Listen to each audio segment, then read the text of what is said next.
Se pueden sentar, queridos hermanos. Pues buenas noches a todos, hermanos. Buenas noches. Hermanos, todos los domingos la palabra de Dios tiene algo que enseñarnos, que nos ayuda a ser mejor persona y mejores discípulos de Jesucristo. Por eso todos los domingos yo los invito a que oren algo así: Señor Jesús, enséñame en esta misa una cosa que me ayude a ser mejor persona y mejor discípulo tuyo. Amén. Así de sencillo. Mira, hermanos, la semana pasada yo les di un mensaje de amor en medio de un mundo lleno de odio y violencia, como vemos en la tele y noticias. Pero también hay mucha violencia aquí en Belice. Por eso me quiero enfocar en otro aspecto del amor que también yo creo que es muy necesario en este día, que se llama la ternura. Pero antes de enfocarme en la virtud de la ternura, vamos juntos al Evangelio de hoy, que tiene mucho que enseñarnos. El Evangelio de hoy, según San Mateo, capítulo 23, versículo 1, dice así: en aquel tiempo Jesús dijo a las multitudes y a sus discípulos: en la cátedra de Moisés se han sentado los escribas y fariseos. A ver, vamos a detenernos ahí. Quiero que noten que Jesús usó la palabra cátedra. Mira, la palabra cátedra es una palabra griega que se traduce asiento o una silla. De aquí viene la palabra catedral. Una catedral como la que está en Belize City se llama así porque ahí está la silla ¿de quién? Del obispo. Y es el obispo que tiene la autoridad de enseñar y interpretar la palabra de Dios de su silla, por decir. Jesús dijo: en la cátedra de Moisés se han sentado los escribas y fariseos. O sea, en el tiempo de Jesús, los escribas y fariseos tenían la autoridad de enseñar e interpretar la ley de Moisés. Pero fíjense lo que Jesús dice en el siguiente versículo 3: hagan pues todo lo que les digan. Fíjate, o sea, Jesús nos está enseñando a respetar y obedecer la legítima autoridad en nuestras vidas. En nuestras vidas hay diferentes esferas o esferas de legítima autoridad. Por ejemplo, ¿quién tiene la autoridad de los niños? Pues es sus papás, ¿verdad? Y de los estudiantes, ¿quién tiene autoridad? Los maestros. Y de los empleados en un negocio, ¿quién tiene autoridad? El patrón, ¿verdad? The boss. Y en un equipo de deportes, ¿quién tiene autoridad? Pues el entrenador. Y en la iglesia, ¿quién tiene la autoridad? Pues es el sacerdote o el párroco, y arriba de él el obispo, y arriba de él el papa, y arriba de él Jesucristo. A ver, aquí en Belice, ¿quién tiene la autoridad civil más alta? Pues es el primer ministro con el parlamento. Tienen la autoridad que ellos recibieron de la Constitución. Hermanos, cuando Jesús dijo: hagan pues todo lo que les digan, nos está enseñando a respetar y honrar y obedecer a los que tienen autoridad legítima en nuestra vida. Pero aquí es donde se pone interesante la cosa. En el versículo 3, Jesús después dice: hagan pues todo lo que les digan, pero no imiten sus obras, porque dicen una cosa y hacen otra. A ver, vamos a detenerlos. Mira, o sea, obedézcanlos por respeto a su posición de autoridad, pero no los imiten porque son hipócritas que dicen una cosa y hacen otra cosa. Hermanito, si tú le dices a tus hijos o a tus empleados o a tus compañeros o a tu familia que no lleguen tarde a la junta, que no fumen, que no usen drogas, que no se emborrachen, que no le hablen mal a su esposa o esposo, pero si cada vez que tú tienes un problema haces lo contrario, haces eso, estás haciendo lo mismo, te pones a fumar, usar drogas o borracharte, o le hablas mal a tu cónyuge, entonces tú también dices una cosa y haces otra. Hermanito, eso se llama una autoridad hipócrita. Hay que corregir eso si ese es el caso. Pero luego el siguiente versículo 4 dice así: hacen fardos muy pesados y difíciles de llevar, los echan sobre las espaldas de los hombres, pero ellos ni el dedo que los quieren mover. O sea, esa es una autoridad floja y manipuladora. Este tipo de papá o de jefe o de encargado o de líder está listo para mandar a todos, o de sacerdote, está listo para mandar a todos, pero él mismo no hace nada. Versículos 5 al 7. Todo lo hacen para que los vea la gente, ensanchan las filacterías, las franjas del manto, le agrada ocupar los primeros lugares en los banquetes, los asientos de honor en la sinagoga, le gusta que los saluden en la plaza y que la gente los llame maestro. Mira, los fariseos y escribas eran personas que les encantaban los títulos y los honores. Este tipo de autoridad es un líder egoísta, quizá ambicioso, orgulloso, y a ellos les importa más su posición dentro de un grupo que el cumplir la misión del grupo. Ellos buscan la aprobación de la gente en lugar de la aprobación de Dios. Pero fíjese cómo Jesús instruye a sus discípulos, comenzando en el versículo 8, dice: ustedes en cambio no dejen que los llamen maestro, porque no tienen más que un maestro, y todos ustedes son hermanos. Y a ningún hombre sobre la tierra lo llamen Padre, porque el Padre de ustedes es solo el Padre celestial. No se dejen llamar guías, porque el guía de ustedes es solamente Cristo. Mira, a mí aquí me quiero detener para contestar un ataque que muchas veces hacen los hermanos protestantes a los católicos. Los protestantes cuestionan: ¿y por qué los católicos llaman a los sacerdotes padres cuando Jesús nos manda no llamar padre a ningún hombre en la tierra? Mira, cuando Jesús dice que no llamemos o nos dejemos llamar maestros o padre o guía, está usando un estilo rabínico de enseñanza que se llama hipérboles. Esta es una forma de exageración que no debe de tomarse literalmente. ¿Cómo sabemos esto?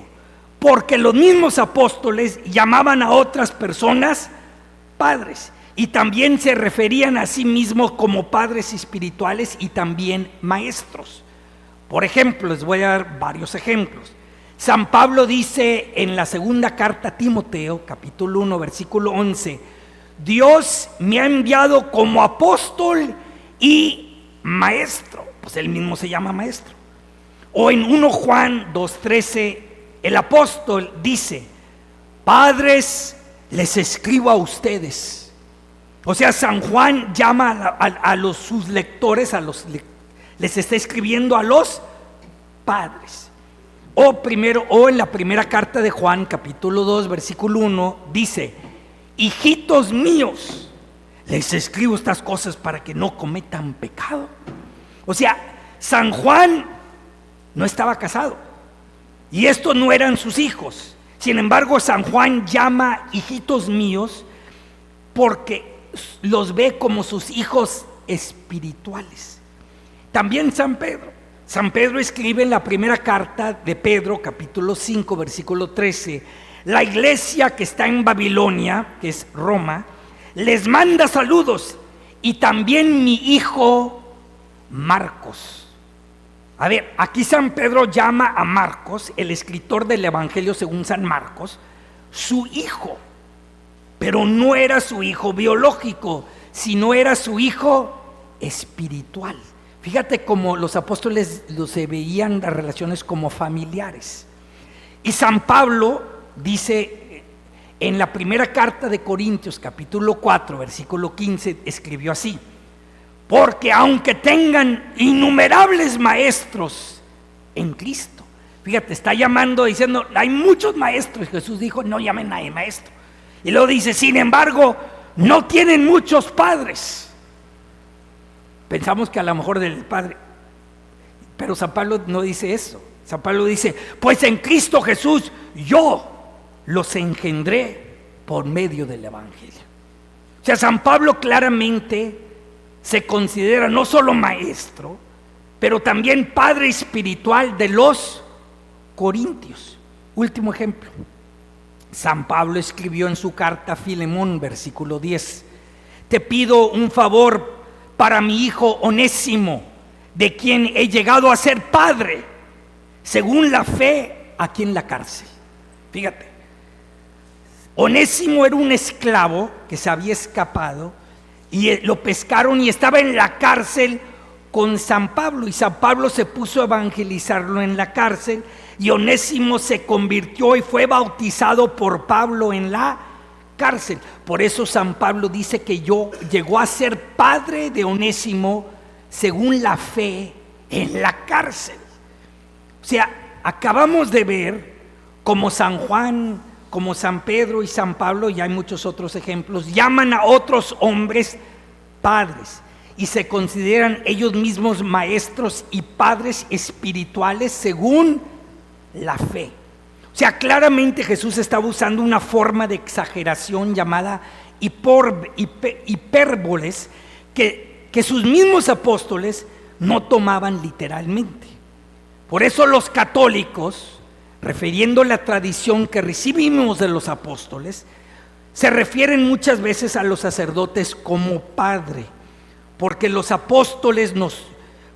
como los apóstoles nosotros cooperamos con Dios en dar vida espiritual y vida eterna a los fieles, así como los padres biológicos cooperan con Dios en dar vida carnal a sus hijos. Entonces no tengan miedo de llamarle a los sacerdotes no solo pastores, pero también padres según la fe. No es un pecado. Sin embargo, Jesús quiere que sus discípulos no se enfoquen en los títulos, que no se enfoquen en los honores, sino en la humildad y en el servicio. Ese era el punto que quería hacer Jesús. Dicho eso, quiero cambiar una página y vamos a otro tema. Me quiero enfocar en la virtud de la ternura que se menciona en la segunda lectura. ¿Por qué? Porque he escuchado que aquí en Belice hay mucha violencia doméstica. Y en gran parte son los hombres que están cometiendo esta violencia. Pero también hay mucha violencia de las pandillas que de repente vemos y escuchamos. Y algunos de ustedes me han dicho que cuando crecieron allá en sus ejidos o en sus pueblos, crecieron a veces en un ambiente de violencia en la casa o de unos castigos muy violentos e injustos y excesivos por parte de sus papás o abuelos que los dejaron medios traumados. O sea, en muchas familias no hubo ternura. Y me quiero enfocar por eso en la virtud de la ternura. Vamos juntos a la segunda lectura de hoy, donde San Pablo dice en la primera carta a los tesalonicenses, capítulo 2, versículo 7, dice: hermanos, cuando estuvimos entre ustedes, los tratamos con la misma ternura con la que una madre estrecha en su regazo a sus pequeños. Mira qué bonito. O sea, San Pablo nos dice que él trataba a los demás tesalonicenses con ternura. En inglés se traduce gentleness. Y luego nos presenta una imagen de la ternura. Es una mamá con sus bebitos en su regazo. Aquí veo unos ejemplos de ternura aquí donde veo los niños en su regazo. ¡Qué bonito! San Pablo nos está invitando a tratarnos mutuamente con la ternura de una mamá. A ver, ¿qué es la virtud de la ternura? Les voy a enseñar. A ver, repitan después de mí esta definición. La ternura es cuando yo muestro cuidado y preocupación personal, cuando yo muestro cuidado y preocupación personal por los demás. Eso es ternura. O sea, es la capacidad de ser tierno y gentil y amable en tu trato hacia los demás. Pregunta, ¿qué viene a tu mente cuando piensas de la ternura? ¿Qué viene a tu mente? Mira, un error muy común es pensar que la ternura es una forma de debilidad o pasividad. No, hombre, esos son para las mujeres solo. Pues no. Pero la ternura, sin embargo, es todo lo contrario. La ternura requiere gran fuerza y gran autocontrol. O sea, la ternura no solo puede ser demostrada por aquellos que son fuertes. De hecho, nuestro Señor Jesucristo es todopoderoso, pero también es perfectamente tierno. Por ejemplo, ¿qué animal crees que expresa la ternura? Piénsale. Mira, yo me gusta bucear mucho. Y para mí, el pescado más tierno se llama el tiburón ballena, the whale shark. El tiburón ballena es el pescado más grande del mar. O sea, y puede crecer hasta unos 40 pies de largo y pesar hasta 9 toneladas. Te da un susto si te acerca a ti en el mar, ¿verdad? Sin embargo, el tiburón ballena tiene mucha ternura. Es un pescado no agresivo, bien tierno, aunque sea fuertísimo el pescado.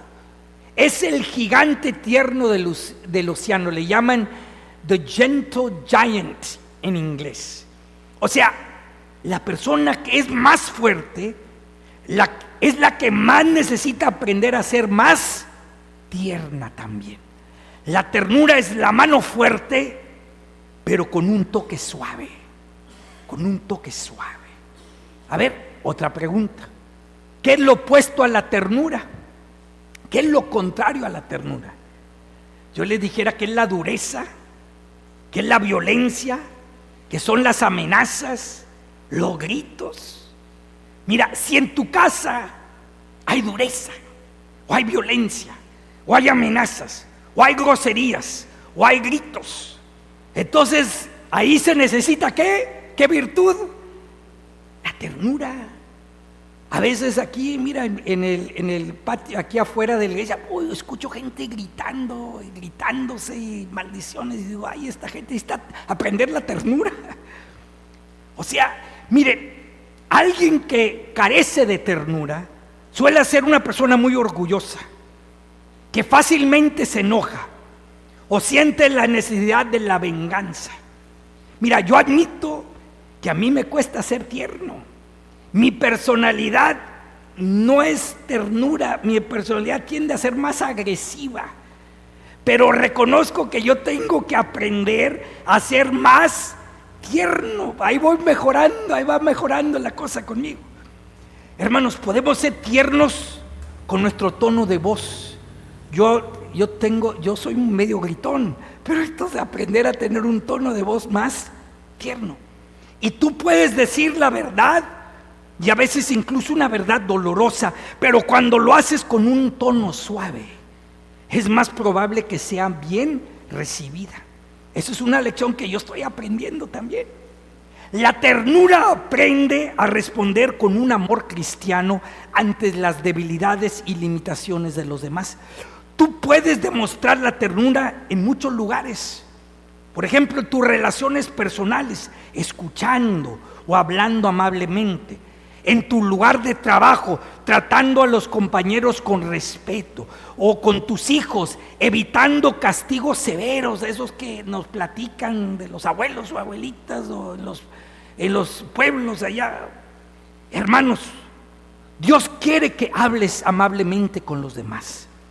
Dios quiere que tú utilices una voz suave. Dios quiere que consideres los sentimientos de los demás. Dios quiere que tú evites la dureza y seas cortés. Dios quiere que des consuelo a los que sufren, Quizá una de las razones por la que Dios permite el sufrimiento es para darnos oportunidades para expresar la ternura hacia los demás. Y nos da muchas oportunidades para ser más tiernos, porque Él es tierno. Pregunta, ¿qué tan tierno eres? De 0 a 10, ¿dónde estás ahí? Espero que siquiera del 5 para arriba, ¿verdad? De 0 a 10, ¿qué tan tierno eres? Piénsale. ¿Te sientes irritado cuando personas con necesidades consumen tu tiempo y tu energía? Yo a veces sí. Tomas en cuenta las debilidades y limitaciones de las personas. Te das cuenta cuán grande es la ternura de Papá Dios con nosotros. Mira, te invito a que tomes conmigo 5 decisiones para vivir la virtud de la ternura. Si gusta, repite después de mí. Yo decido rechazar la violencia injusta. Rechazar la violencia injusta como solución a mis problemas. Como solución a mis problemas. Segunda decisión, yo decido responder con una voz más suave.